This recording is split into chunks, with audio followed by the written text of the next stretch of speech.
Hello दोस्तों, जय हिंद। उम्मीद है आप सब लोग मस्त होंगे और अपनी पढ़ाई में व्यस्त होंगे। आज सभी को मैथ का प्रैक्टिस करवाएंगे। एसएससी का प्रीवियस ईयर क्वेश्चन है ये, ठीक है ना। चलिए क्वेश्चन देखिए, पहला क्वेश्चन, और आप लोग भी लगाइए साथ साथ में, और आप लोग भी लगाइए साथ साथ में। चलिए ठीक है, देखिए जरा पहला क्वेश्चन क्या कर रहा है। पहला क्वेश्चन आ रहा है, पहला क्वेश्चन अलजेब्रा का सवाल आ रहा है। चलिए जिनको आ रहा है वो आंसर बताएंगे, जिनको नहीं आ रहा हो जरा देखना, भी कुछ चीजें बता देंगे ना तो वो क्लियर हो जाएंगे। एक बात बताइए, देखिए एक फार्मूला हम आप लोगों को बताए थे। फार्मूला क्या था जरा देखिए, a cube plus b cube plus c cube minus 3abc बराबर a plus b plus c, दूसरे क्वेश्चन में a square plus b square plus c square minus a b minus b c minus c. Formula बताया है जी, formula बताया ना। इसी formula पर तो सवाल है ये, देखो ना सवाल क्या कह रहा है, इसी की वैल्यू कितना दे रखा है, 0। देखो दे रखा ना, तो जब 0 का इसमें गुणा करेंगे तो क्या हो जाएगा ये सब 0। तो एक इसका वैल्यू कितना आ जाएगा, ए क्यूब धन बी क्यूब धन सी क्यूब माइनस 3abc का वैल्यू कितना आ जाएगा 0।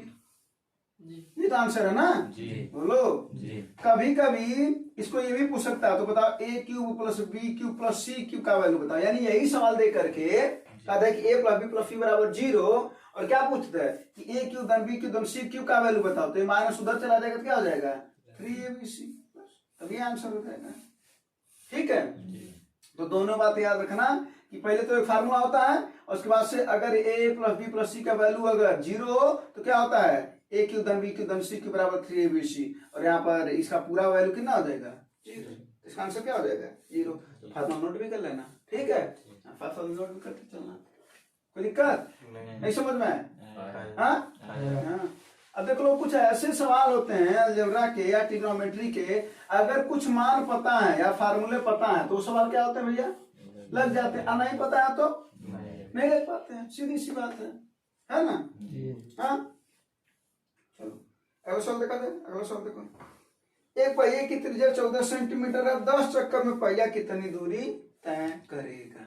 लगा, पहिए का क्या दे रखा है, त्रिज्या दे रखा है ना, आर की वैल्यू दे रखा है 14 सेंटीमीटर। क्या पूछ रहा है, 10 चक्कर में पहिया कितनी दूरी तय करेगा। आंसर आ गया होगा, कितना आंसर है 880। चलो बाकी लोगों का देख लो कितना। एक बात बताओ, ये पहिया है, जरा समझाना इस बात को, जिन लोगों को नहीं आया, ठीक है ना। ये पहिया है, अगर मान लेते हैं मैं यहाँ पर अगर हम एक कील ठोक दे रहे हैं, कील यहाँ पर धंसा दे रहे हैं, ठीक है। अगर हम कहें कि कितनी दूरी तय करेगा, तो जाहिर सी बात है ऐसे ये धंसा रहेगा और एक चक्कर में इतनी दूरी तय करेगा भाई। वो नाचे अगर इस तरीके से तो एक चक्कर में कितनी दूरी तय करेगा, तो कहोगे वृत्त की जितनी परिधि है उतनी दूरी तय करेगा। नहीं समझे, अरे भाई यही ना दूरी तय कर रहा है, इसी पर तो आ रहा है ये तो हम चक्कर बता रहे हैं, ये चक्कर है ना, तो इसी पर तो आ रहा ना। इसका मतलब एक चक्कर करने में पहिए को कितनी दूरी तय करनी पड़ती है, उसकी परिधि के बराबर। बोलो, और परिधि होती कितनी है 2 पाई। समझ में कि नहीं है, यानी एक चक्कर जब करेगा तो उसकी कुल दूरी, ये दूरी है पहिए की, है ना, और उसको वही दूरी परिधि के बराबर है, तो 2 पाई आर। और 10 चक्कर करेगा तो 10 गुणे 2 पाई आर। बोलो बस, अब क्या करना, तो माना रखना उठा करके 10 दूना, चलो ऐसे रख दो, गुणे 22/7 गुणे आर का वैल्यू 7 दूना 22 दूना 44 दूना 88 दाएं, है ना। सेंटीमीटर में तो सेंटीमीटर होगा, समझे। बात ध्यान देना कि एक पहिया कितना चक्कर, क्या नाम है, एक चक्कर करने में कितना दूरी तय करता है, उसकी परिधि के बराबर। कोई दिक्कत और फन वाली बात नहीं, ठीक है ना, मिटा दिया जाए।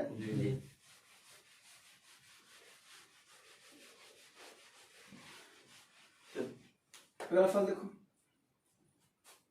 अगला फल बताओ आ रहा है कि नहीं आ रहा है।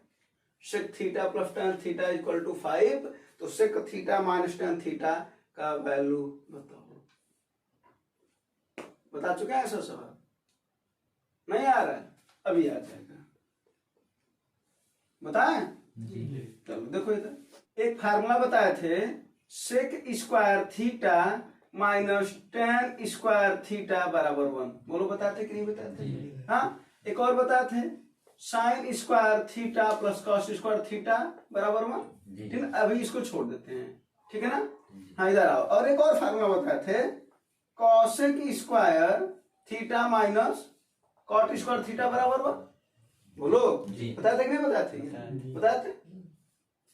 अगर एक बात देखा जाए, एक वर्गांतर फार्मूला हम तुम लोगों को बता दें, जानते होगे ए स्क्वायर माइनस बी स्क्वायर बराबर क्या होता है क्वेश्चन में, ए प्लस बी, और दूसरे क्वेश्चन में ये होता है जी। हाँ जी, इसको यहाँ पर रखो दो, यानी ये ए स्क्वायर माइनस बी स्क्वायर है कि नहीं है? इसको हम क्या लिख सकते हैं क्वेश्चन में, sec theta plus tan theta, और दूसरे क्वेश्चन में सेक थीटा माइनस। इसका आंसर ना तुम देख करके बता सकते थे। कभी भी अगर सेक और टेन में अगर उसका वैल्यू प्लस वाले का जो दिया है जी, उसका उल्टा हो जाता है, यानी इसका वैल्यू अगर 5 है तो इसका वैल्यू कितना हो जाएगा, 1/5। समझे कि नहीं? देख करके आंसर दे सकते थे, लेकिन अभी हम तुम्हें समझा रहे हैं, ठीक है।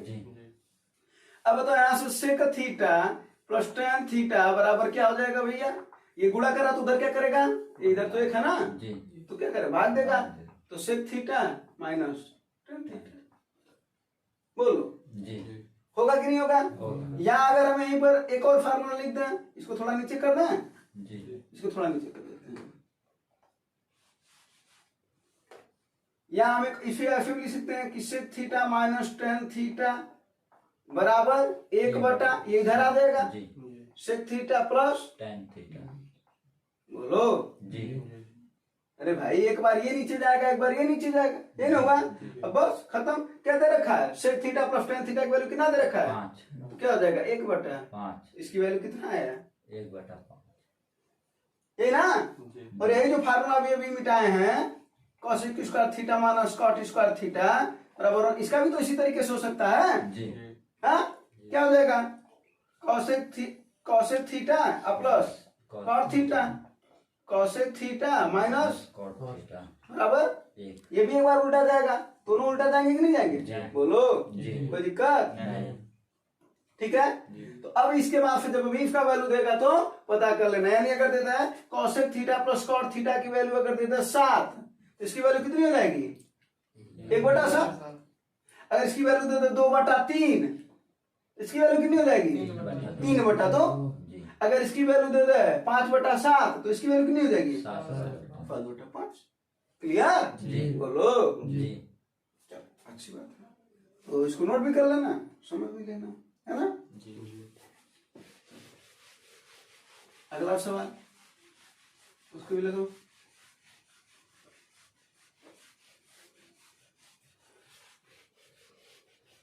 एसएससी सीएचएसएल के कुछ प्रीवियस ईयर क्वेश्चन है, ठीक है ना इसमें जी। हाँ चलो इसको लगा। इस सवाल ट्रिग्नोमेट्री वालों को, यानी जो इंटरमैथ वाले होंगे उनको आ रहा है, कई लोग तो इंटरमैथ वाले भी रहते हैं लेकिन कुछ दिन बाद भूल जाते हैं, हर चीजें भूलती है ना। भूलना मनुष्य का स्वाभाविक प्रक्रिया है, कोई दिक्कत नहीं है उसमें। दिक्कत है बस है कि हम प्रैक्टिस कंटिन्यू नहीं करते हैं, है ना। प्रैक्टिस करना चाहिए। अच्छा देखो, ऐसे समय में बोले थे ना कि 45 डिग्री का वैल्यू याद कर लो, बोले थे ना। हाँ तो वो डिग्री तो याद होना चाहिए ना, वो बोले थे ना 0, 30, 45, 60, 90 का वैल्यू पता होना चाहिए, sine cos tan cot sec cosec में, बोले थे ना।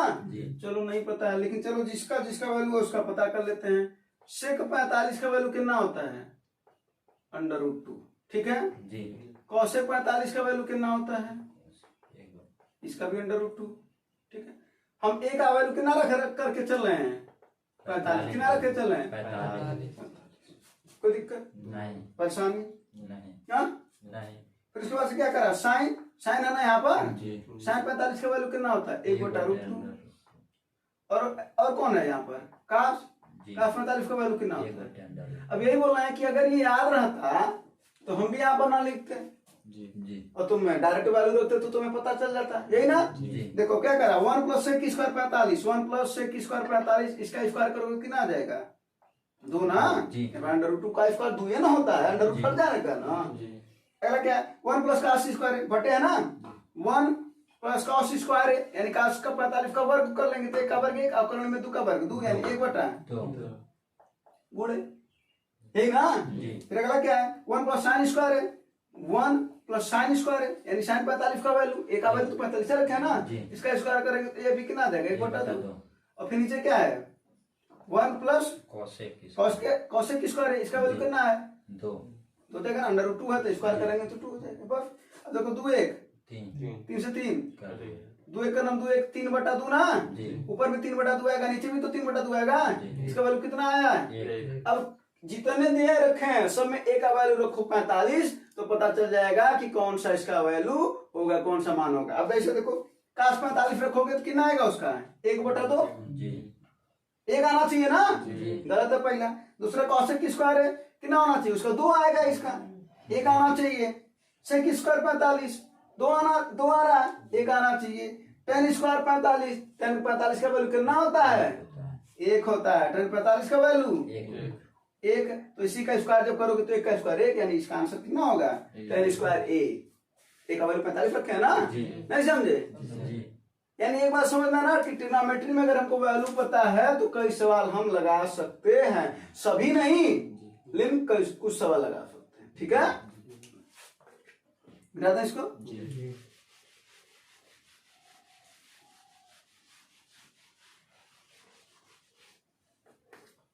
अगला फल देख लो। अगला फल देखो, त्रिभुज का क्षेत्रफल ज्ञात करना, प्रत्येक भुजा की लंबाई दे रखा है और क्षेत्रफल तो बता दो, है ना। जिसको आ रहा है वो बताए, कैलकुलेशन करा, जिसको नहीं आता तो कुछ फार्मूला लिख रहे हैं उसको समझता चला। एक त्रिभुज होती है, ठीक है ना, इसमें कह रहा तीनों भुजाएं बराबर नहीं है, यानी ए है, बी है और सी है। क्या है, एक 13 है, एक 15 है और एक कितना है 14, ठीक है। सब इंच में दे रखा, कोई मतलब तो बाद में मात्रक हो जाएगा, है ना। चलो जब बदलने वाली बात रहती तो आता।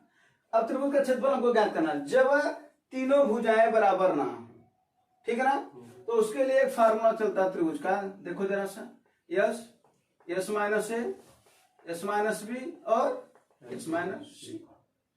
कोई दिक्कत? हाँ, अगर यहीं पर परिमाप की बात करें तो यस जो होता है इसको बोलते हैं अर्ध परिमाप। क्या बोलते हैं भैया? अर्ध परिमाप। क्या बोलते हैं? अर्ध परिमाप। और इसका वैल्यू कितना होता है? A plus b plus c by 2 होता है भैया, ठीक है। बस अब इस सवाल का आंसर आ जाएगा। हमको तीनों भुजाएं पता है, तीनों को जोड़ करके आधा कर देंगे तो इसका वैल्यू पता चल जाएगा। हर जगह इसका वैल्यू रख देंगे और ए बी सी तो पता है, वही भुजाएं हैं, है ना, आ जाएगा। कोई दिक्कत नहीं, तो रख लिया जाए। तो चलो त्रिभुज का क्षेत्रफल ज्ञात कर लिया जाए।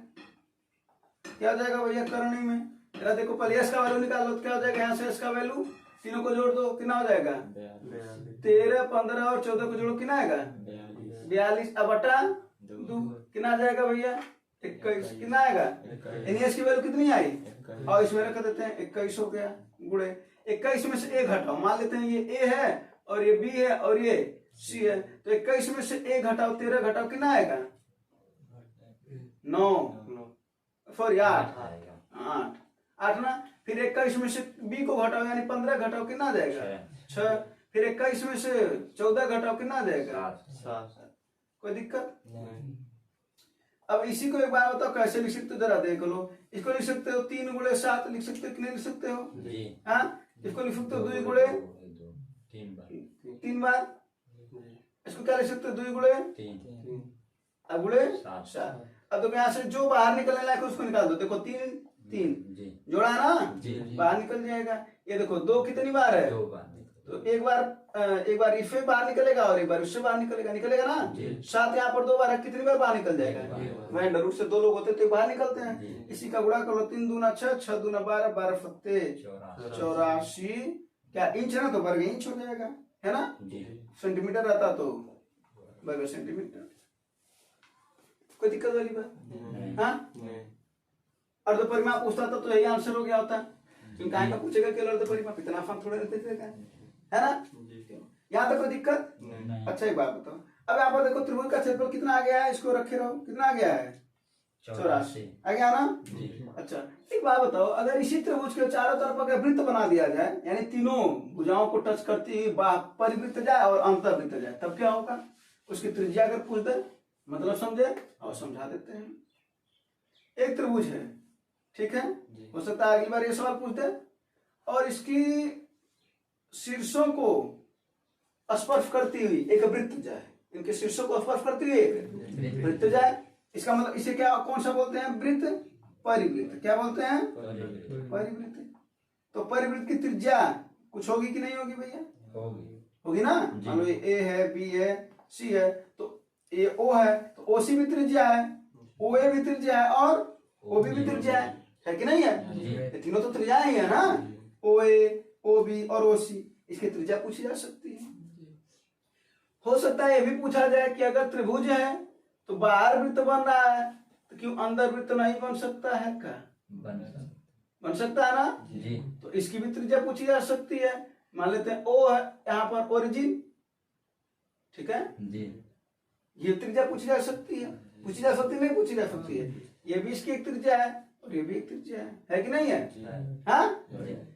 तो यहाँ पर अंतःवृत्त बना क्योंकि अंदर बन रहा ना, अंतःवृत्त की त्रिज्या छोटा आर कर लेते हैं, यहाँ पर बड़ा आर कर लेते हैं। तो फार्मूला देखो क्या होता है, ए बी सी बटा 4 डेल्टा। क्या होता है? और डेल्टा क्या है? त्रिभुज का क्षेत्रफल है, ठीक है। वहीं पर यहाँ पर क्या होता है? आर बराबर डेल्टा बटे यस, आर बराबर डेल्टा बटे। कोई दिक्कत परेशानी? अब यही सवाल अगर दे दिया होता और यहाँ पर त्रिभुज का क्षेत्रफल ना ज्ञात करके अगर कह देता कि परिवृत्त की त्रिज्या बता, तो क्या करते? फार्मूला पता रहता तो भी तो बता पाते, और नहीं पता रहता तो छोड़ना पड़ता कि नहीं? हो सकता अंतर्वृत्त त्रिज्या पूछ दे तो क्या कर लोगे भैया? एबीसी माने 13 गुणे 14 गुणे क्या है 15 ना। हाँ वही 13 गुणे 15 गुणे 14 को बात तो एक ही हुआ ना। तो गुणा करना 2 3 अच्छा 3 गुना अच्छा वही होगा। अब बटा 4 गुणे डेल्टा का वैल्यू कितना है? 84। जो आ रहा है सॉल्व करते हुए, है ना? बोलो कट जाएगा ना? ये देखो 7 से कट जाएगा ना। 7 तक 7 दूना 14, 7 दूना 14 है ना। 2 छक्के 12, 2 तिहाई, अरे सॉरी 3 से काटो, 3 दूना 3 पच्चे 15 है ना। अब कुछ कटेगा नहीं तो 13 पच्चे 65 बटा 4 दूना 8 जो आ जाए दफनों में 8 8 64 8 से 1 बटा 8 है ना। अंतर्वृत्त की त्रिज्या पूछता है अगर तब क्या करते? तो डेल्टा का वैल्यू कितना आया है? तो भाई डेल्टा ज्ञात करना पड़ता, नहीं कुछ को छोड़ देते, इसको ज्ञात करना ही पड़ता, ठीक है।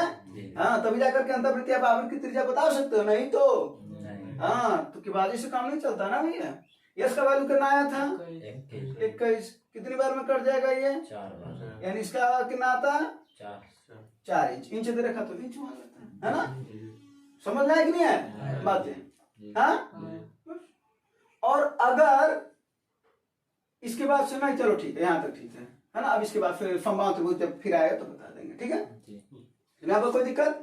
तो इसका ये नोट कर लेना, ये वाला जो है परिवृत्त की त्रिज्या और अंतर्वृत्त की त्रिज्या, ठीक है।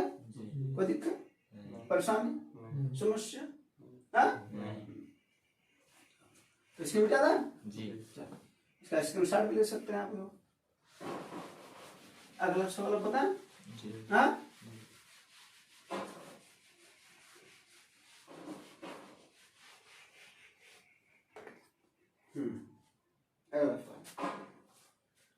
अब अगला सवाल लगा, छोटा सवाल है लेकिन देखते हैं कितने लोगों को आ रहा है। लगा सवाल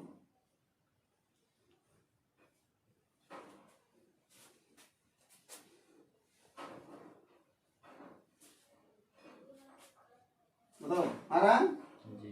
कितना परसेंट है? 36%। चलो बड़ा अच्छा बात है, अच्छा सवाल है। देखो क्या कर रहा है? अंकित मूल्य का, अंकित का यही ना जी। अंकित मूल्य का क्या कर रहा है? 2/5 किसके बराबर है? विक्रय मूल्य के कितना? 5/8 के बराबर है। कोई दिक्कत हो तो बताओ नहीं। बोलो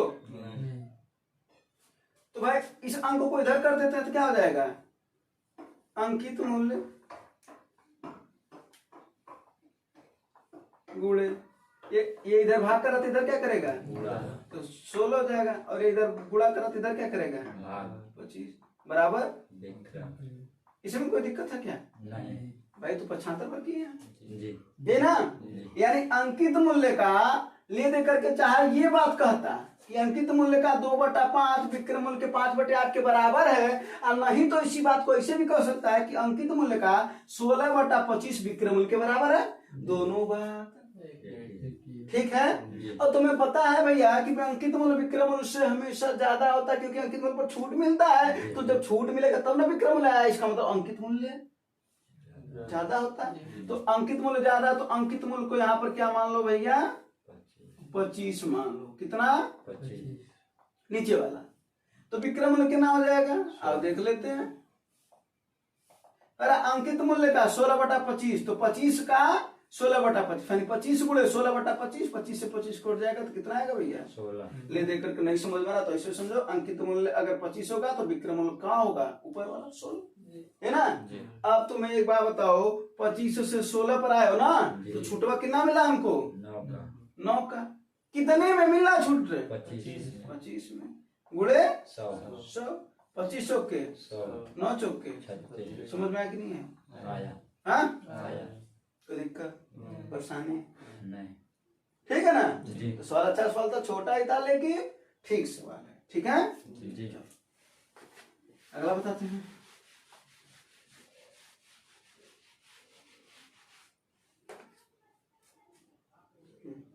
अगला देखो, टीना अकेले कार्य को 12 दिनों में कर सकती है, मीना उसी काम को 15 दिनों में कर सकती है। उत्तर आ गया होगा, हाँ नहीं आया?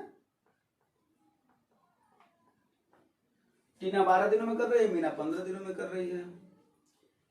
ऐसे सवाल का तुम्हें पता ही है कि सबसे पहले इसका क्या लेते हैं भैया, एलसीएम। 12 और 15 का एलसीएम क्यों लेते हैं, काम को बराबर करते हैं। क्या करते हैं, काम को, जब काम को बराबर करेंगे तभी ना पता चलेगा कि किसी क्षमता ज्यादा है, टीना की ज्यादा है कि मीना की ज्यादा है। चलो, तो 12 और 15 का एलसीएम कितना हो जाएगा भैया, 60। कितना हो जाएगा, तो इसकी क्षमता निकालेंगे तो क्षमता बराबर क्या होता है, कार्य बट्टा। क्षमता बराबर क्या होता है भैया, कार्य बट्टा। तो 60/12 इक्वल टू 5। यहाँ पर 60/15 इक्वल टू 4। कोई दिक्कत परेशानी नहीं, है ना।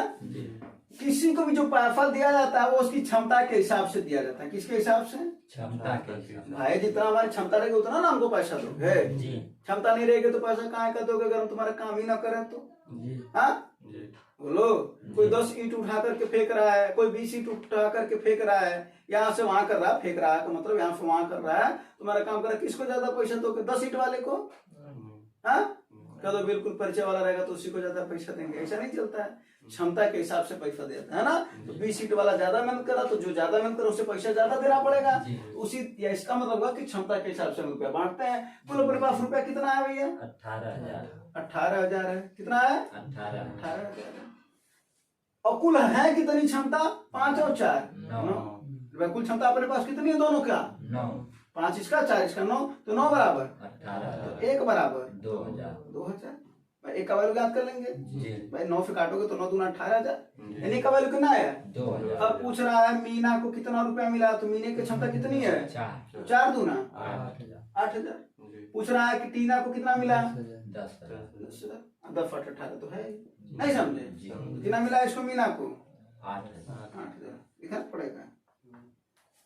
क्लियर, हाँ जी। तो ये ध्यान देना कि हमेशा रुपया कैसे बांटा जाता है, क्षमता के हिसाब से, ठीक है ना।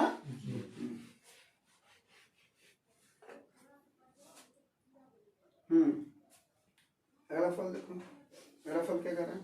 30 छात्रों का औसत आयु 15 वर्ष है और यह देखा गया कि औसत आयु की गणना करते वक्त कुछ तो हुआ है जो ना पता है ना। औसत ज्ञात करना आना, हाँ आंसर तो आ ही गया होगा। ऐसे में क्या करते हैं बताएंगे ना, नया बराबर क्या होता है भैया, मूल प्लस जो परिवर्तन हुआ हो, यही ना। बोलो, अब परिवर्तन धनात्मक भी हो सकता है और परिवर्तन ऋणात्मक भी हो सकता है। अब आओ इसमें समझते हैं। मूल औसत कितना है, 15। मूल औसत कितना है 15 है। अब एक बात बताओ, अब आगे देखो कि परिवर्तन में क्या हुआ, धनात्मक हुआ कि ऋणात्मक हुआ। 9 वर्ष के स्थान पर 15 वर्ष लिया गया, ये बताओ गलती किया गया कि नहीं, लेना चाहिए था 9, लिया कितना गया, ज्यादा लिया गया 9, कितना ज्यादा लिया गया 6 ज्यादा लिया गया, कितने में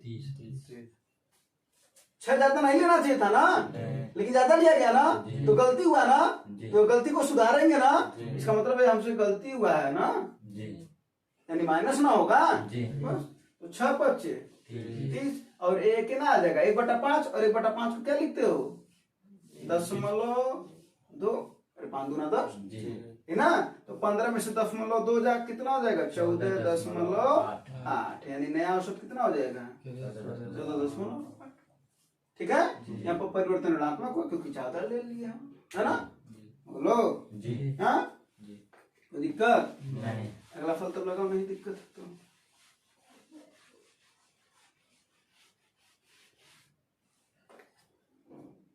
अगला फल।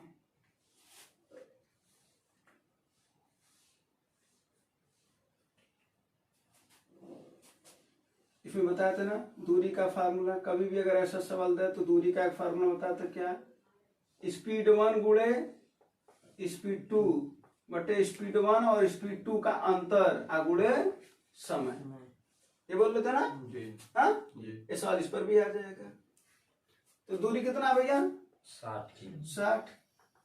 स्पीड पहले, अब यहाँ पर देखो क्या कर रहा है, यदि कार की गति 8 किलोमीटर प्रति घंटा बढ़ा दी जाए, क्या कर दी जाए, यानी अगर पहले अगर x था तो अब कितना है x+8 भाई 8 बढ़ा दिया गया ना, तो पहला कितना था x, दूसरा कितना था x+8, और जब इसका अंतर लोगे तो अंतर ही तो 8 है, अगर 8 बढ़ा दिया गया, नहीं समझना तो बढ़के वाले में छोटके को घटा दो, तो x+8 में से x को घटाओगे तो f कट जाएगा, क्या बचेगा भाई, ऐसे सब में डायरेक्ट 8 लिख दिया करो बेटे, है ना। अगर समय कितना 2 घंटा कम लगा चाहे अधिक लगा, जो भी कर रहा है वो वहीं पर, वो तो बात क्या है, देखो अगर तार 8 घंटा बढ़ा दी जाए तो 2 घंटा कम लगेगा, और कहता 8 घंटा घटा दी जाए तो समय ज्यादा लगता था, वो तो भाषा का खेल है ना, हाँ वैसे भी अर्थमेटिक मैथ भाषा का खेल होता है कई जगहों पर, है ना। चलो अब इसी को सॉल्व करो, 2 चौके 6 चौके 240 बराबर x इंटू x+8, है ना। चाहो तो ऑप्शन पे भी रख सकते हो भाई, x कार की वास्तविक गति तो पूछ रही है ना, कार की वास्तविक गति क्या माने हो x माने हो, पहला ऑप्शन देखो क्या दे रखा है 12, अगर हम इसका वैल्यू रखे हैं 12 है तो यहाँ पर क्या हो जाएगा 12 और 8 20, अब इसका गुणा करने पर इतना आना चाहिए ना, तो 12 दूना 40 हाथ हो गया, यानी 12 सही है, समझे कि नहीं। अब यहाँ तो भाई तुम्हें अलजेब्रा सॉल्व करना है तो बड़ी अच्छी बात है, द्विघात समीकरण यहाँ पर द्विघात समीकरण बनना है ना, हाँ x² + 8x, तो अलजेब्रा वाले समझ गए होंगे, तो x² + 8x बराबर 240, 240 को उधर फेंकोगे तो क्या हो जाएगा x² + 8x - 240 बराबर 0, है ना, लगा सकते हो तुम लोग, लेकिन जिनको अलजेब्रा नहीं आता वो तो ऑप्शन से ना लगाएंगे, तो एक तो तरीका यह हो गया, बोलो दूसरा तरीका इसको हटा दें, हाँ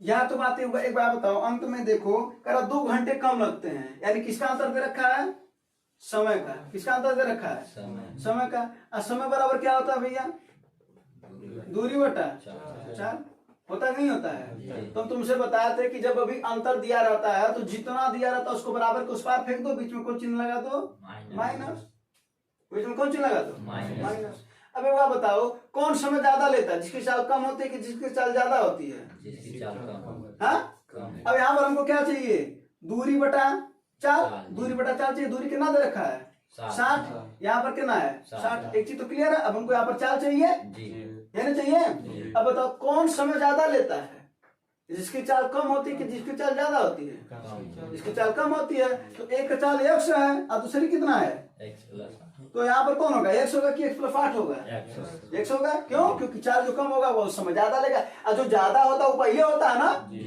हाँ तो x पहले होगा, और यहाँ पर x+8 बोलो, इसको सॉल्व कर लोगे x की वैल्यू तो वो आ जाएगा, यहाँ से भी सॉल्व नहीं करना चाहिए, ये कॉन्सेप्ट समझ में आया कि नहीं आया, समय का अंतर 2 रखा है, और ये क्या है, अच्छा 60/x क्या है समय, दूरी बटा 4 समय होता है ना, और ये क्या है तो समय का अंतर ही समय के अंतर के बराबर है, 2 के बराबर है, हाँ यहाँ से ऑप्शन से रख लो, पहले ऑप्शन 12 रखोगे तो 12 बचे, अब 12 8 20 दिए 5 में 3 जाए 2, यानी इसका वैल्यू कितना सही है 12, यही ना। अच्छा कोई और ऑप्शन रख करके देख लिया जाए, मान लो 10 रखते हैं, कितना 10, यहाँ पर कितना हो जाता है 6, मान यहाँ पर 10 8 18 60/18 कितना हो जाएगा भैया? 7×18 6 दाएं, 7 यही ना? 10/3 3 तो 3 छक्के 18, 18 में 10 जाए 8/3 घंटा।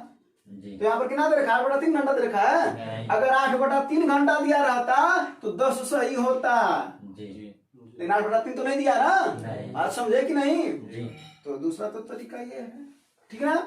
जी लेकिन मान लो अगर तुम कह रहे हो कि इस कॉन्सेप्ट को अगर हमें नहीं पता है तो तुम कोई दिक्कत नहीं भाई, ऑप्शन से लगा लो ना, जी ऑप्शन से लगा लो। कैसे जरा देख लो, यहाँ पर दूरी दे रखा है कितना? 60 किलो 60 दे रखा है, यही ना? जी हाँ? अगर हम बात करें एक स्पीड 1 और एक स्पीड 2, तो अगर हम पहला ऑप्शन लेकर के चले कितना है? पहला ऑप्शन 12 है, तो कह रहा 8 बढ़ा दोगे ना अगले बार तो कितना हो जाएगा? ये 20 हो जाएगा, यही ना? जी अब बताओ समय बराबर क्या होता है? अभी भी बताए, दूरी बटा 4 या ऑप्शन से लगाने की बात करना हमें फिर। जी दूरी 60 है, जी 4 कितना पहले वाला? ऑप्शन से माने 12, तो 60/12 इक्वल टू 5 5 और 60/20 इक्वल टू 3 इसका आंसर कितना आया? 2 सही है, इसका मतलब 12 जी है ना? जी। दूसरा ऑप्शन रख करके देखा जाए, बोलो। जी दूसरा ऑप्शन कितना है भैया? 16 कितना हो जाएगा? 60/16 16 और यहाँ पर कितना हो जाएगा? 60/16 और 8 जोड़ोगे ना, 16 और 8 24 16 8 यही ना? जी। 60/24। अब इसका अंतर लोगे, 2 आएगा नहीं तो नहीं आएगा ना, नहीं। कुछ और आएगा ना, जी गलत हो जाएगा ये, ठीक है? जी कोई दिक्कत नहीं अगर वही 10 रखोगे तो 10 का देखे तो 8/3 आता। जी 15 रखोगे कितना हो जाएगा? 60/15 और यहाँ पर क्या आएगा? 60/15 8 23 2 आएगा, नहीं इसका अंतर 2 आएगा, नहीं नहीं आएगा। समझे कि नहीं? यानी ऑप्शन पे भी लगाया जा सकता है। कितने तरीके हैं? 2-3 तरीके हैं, लगा सकते हो जो तरीका तुम्हारे दिमाग में बैठे, ठीक है? चलो अगला सवाल देखो। कह रहा एक व्यक्ति 25% के लाभ पर गेहूं बेच देता है, यदि उसका विक्रय 40% कम कर देता है तो उसे 25% की हानि होती है। माने 25% लाभ पर बेच रहा था, ठीक है ना? लेकिन उसने क्या किया? 40 रुपए दाम घटा दिया, रुपया में 40 रुपए दाम, तो उसको हानि होने लगा 25% का, है ना? तो कह रहा है तो बताओ हमको विक्रय प्रारंभिक वाला कितना था? देखो कॉन्सेप्ट समझ लो तब तक। लाभ लाभ दे रखा हो, हानि हानि दे रखा हो, ठीक है? या लाभ हानि दे रखा हो, अलग अलग, या हानि लाभ दे रखा हो, ठीक है ना? और विक्रय मूल्य का अंतर दे रखा है, विक्रय मूल्य का अंतर दे रखा हो अगर, ठीक है? या एक भाषा प्रयोग करे अधिक या कम, ठीक है? तो अगर एक जैसे दे रखे होते हैं तो इनको क्या करते हैं भैया? घटाते हैं। और अगर अलग अलग दे रखे हैं तो इनको क्या करते हैं? जोड़ते हैं, ठीक ना? अगर हमको क्रय मूल्य ज्ञात करना होता है तो क्रय मूल्य हमेशा अपना कितना होता है भैया? 100%, यानी 100 की वैल्यू ज्ञात करनी होती है जी है ना? लाभ या हानि ज्ञात करना होता है तो उतना जोड़ दोगे उतना घटा दोगे, मतलब समझो। पहले कॉन्सेप्ट कुछ बातें क्लियर हुआ कि एक जैसे रहेंगे तो क्या करेंगे? घटा दे अलग अलग जैसे रहेंगे तो जोड़ देंगे विक्रय मूल्य का अंतर देना चाहिए, या अधिक या कम की बात करें। जैसे सवाल में देखो क्या कर रहा है? 25% के लाभ पर गेहूं बेचता है तो लाभ है, और बाद में क्या हो रहा है? हाँ, और विक्रय मूल्य का अंतर दे रखा है कि नहीं दे रखा है? कह रहा ना विक्रय मूल्य 40 रुपए कम कर देता है। कम का मतलब क्या होता है? कम का मतलब ही अंतर होता है। कम का मतलब होता है ना, कम या अधिक अंतर ही तो रिप्रेजेंट करता है ना। तो 40 का अंतर, किसका अंतर है? लाभ और लाभ और हानि क्या करते हैं? जोड़ते हैं तो 25 और 25 है ना, तो 25 बोलो होगा ना? कितना हो जाएगा? 50। और वही किसके बराबर है? 40 रुपए के बराबर है ना? अगर क्रय मूल्य ज्ञात करने के लिए कहा था तो हम किसकी वैल्यू ज्ञात करते हैं? 100% की। तो 100 बराबर कितना होता है? 80। लेकिन हम काहे का क्रय मूल्य ज्ञात करें? ये बाद में क्या करा? गेहूं का प्रारंभिक विक्रय मूल्य कितना था, तो प्रारंभिक वाला में 25% का क्या हो रहा था? उसको लाभ हो रहा था। इसका मतलब प्रारंभिक कितना था? 125। प्रारंभिक कितना था? नहीं समझे भाई? 25% लाभ हो रहा था तो 125 था ना, तो बस तो कितना हो जाएगा? ये वैल्यू ज्ञात कर लेने 40 गुणे 3 से 3 गुणा कर दो 125, अब बटा भैया 50 है ना? 0 से 0 5 से 25 बार कट जाएगा 2500 के 100 कितना है भैया 100 यानी उसका प्रारंभिक विक्रमण कितना था 100 100 रुपया। क्रमबल पूछता तो किसकी वैल्यू याद करते 100 का, तो 50 बराबर 40 तो 100 बराबर 80 यानी क्रमबल कितना होता है 80। बोलो कोई दिक्कत परेशानी हाँ नहीं ना। तो फार्मूला याद कर रहना, कॉन्सेप्ट पता रहे तो बहुत बड़े सवाल भी छोटे में लग जाएंगे, ठीक है ना बेटा ना। और यहाँ यानी दिया रहता तो घटा देते, कोई दिक्कत नहीं रहता है ना। हाँ।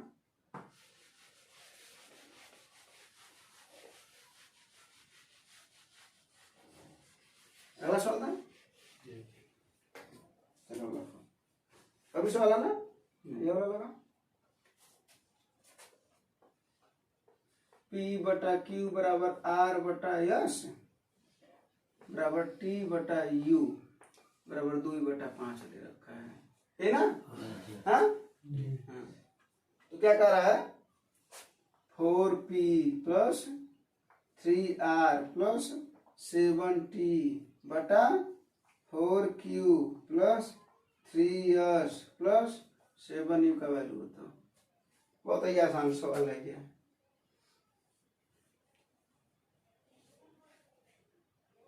आया अरे भाई देखो इधर क्या करना है, इधर देखो P बटा Q R बटा F T बटा U यही ना है। अगर एक बात बताओ इधर देखो, अगर ये ना रहता तो P की वैल्यू कितना मानते तू 2 और Q की वैल्यू 5 और अगर ये दोनों ना रहता, ये और ये दोनों ना रहता तब R की वैल्यू कितना मानते हैं और S की वैल्यू 5 और अगर ये दोनों ना रहता तब T की वैल्यू कितना मानते हैं और U की वैल्यू। तो क्लियर तो हो गया, यानी P R और T की वैल्यू कितनी है क्लियर, यानी इन तीनों की वैल्यू कितनी है और इन तीनों की वैल्यू 5 तो उठा के रख दो। और ऐसे भी इधर देखो ये बराबर है ना 4 4 3 3 7 7 बराबर है ना, इसका आंसर आएगा 2/5। आंसर इसका कितना आएगा नहीं मान रहे तो इसे देखो देखो इधर 4 गुणे P की वैल्यू कितनी है 2 प्लस 3 गुणे R 2 प्लस 7 गुणे T, भाई T की वैल्यू तो 2 है ना 7 गुणे 2 ये ना बटा 4 गुणे Q की वैल्यू कितनी है नीचे वाला 5 प्लस 3 गुणे F की वैल्यू कितनी है प्लस U की वैल्यू कितनी है 7 गुणे 5 यही ना। बोलो ऊपर से भी 2 कॉमन है नीचे से भी 2 कॉमन है। हाँ बोलो ऊपर से 2 कॉमन कितना बचेगा 4 प्लस 3 प्लस 7, नीचे से भी 5 कॉमन है कि नहीं है, कितना बचेगा 4 प्लस 3 प्लस 4 3 7 7 और 4 3 7 7 14 14 कट करके 2/5 आए कि नहीं है। वही तो बोले ना कि 4 4 3 3 यस अरे 5 5 बराबर है ना। तो जब अभी ऐसा सवाल देगा तो डायरेक्ट उसका वैल्यू कितना देगा 2/5। यानी सवाल एक्चुअल में देख करके लगाने वाला था, लेकिन कब जब कॉन्सेप्ट पता रहे या ऐसा सवाल तुम्हारे सामने आ रहा है। जैसे अगली बार से तो ऐसा सवाल आएगा तो कभी गलती होगा क्या, देख करके लगा लोगे ना बस ठीक है। बिटा दें इतना भी कैलकुलेशन नहीं करना पड़ेगा कि करना पड़ेगा, वो तो तुम्हें दिखाने के लिए सिखाने के लिए ना कर रहे हैं जी।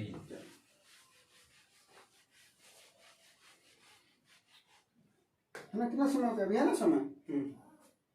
चलो एक ये ग्राफ वाला सवाल है, बताओ ग्राफ वाले सवाल में कई बार बताए होंगे कि क्या करते हैं ऐसे सवाल का। सबसे पहले ग्राफ देखते हैं नहीं, सबसे पहले सवाल देखते हैं कि क्या पूछ रहा है वो, है ना। क्या पूछ रहा है भैया J1 बटा J2। अब ये देखते हैं आप J1 बटा J2 पूछ रहा है तो J1 बटा J2 है क्या, अब तो ये देखेंगे ना। तो J1 बटा J2 है क्या तेरा, देखो J1 क्या है, J1 क्या है और J2 क्या है। J1 क्या है, सभी 5 महीनों में P द्वारा बेचे गए पेन की औसत संख्या, औसत संख्या ना। और J2 क्या है, वो भी 5 महीनों में Q द्वारा बेचे गए पेन की औसत संख्या। तो भैया औसत संख्या निकाल लेनी है। अब वो जब उसका अनुपात कर रहा J1 बटा J2 तो चाहे औसत संख्या का है अच्छा उनका योग का है, दोनों बात एक ही है, ठीक है ना। तो औसत संख्या निकालो। औसत संख्या कैसे निकलता है भैया, औसत बराबर क्या होता है योग बटा संख्या, योग बटा संख्या संख्या, यही ना।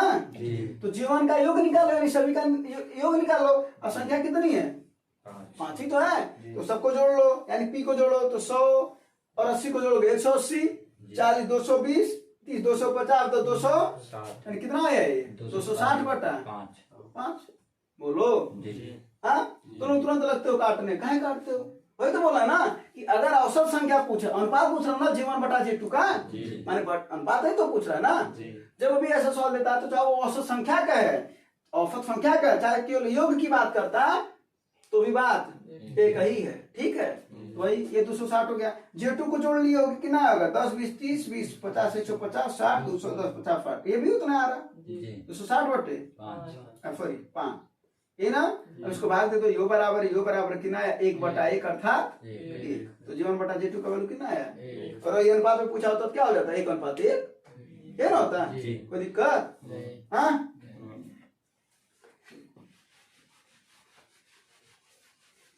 अब ये जो लास्ट सवाल है ये तुम लोगों को दे देते हैं लगा करके, तुम लोग घर से लगा करके आओगे, ठीक ना।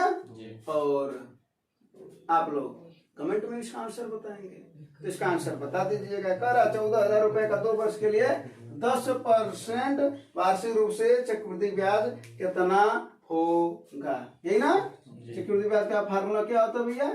CI बराबर P, कंपाउंड इंटरेस्ट है ना होता है 1 + R/100 to the power n - 1, यही ना। बस सबका पता है, मूलधन पता है कि नहीं पता है? दर पता है ना, समय पता है, हाँ सब कुछ पता है। इसका आंसर आप लोग कमेंट में दे दीजिएगा, ठीक है। उम्मीद है चीजें आप लोगों को भी समझ में आया होगा। धन्यवाद, जय हिंद।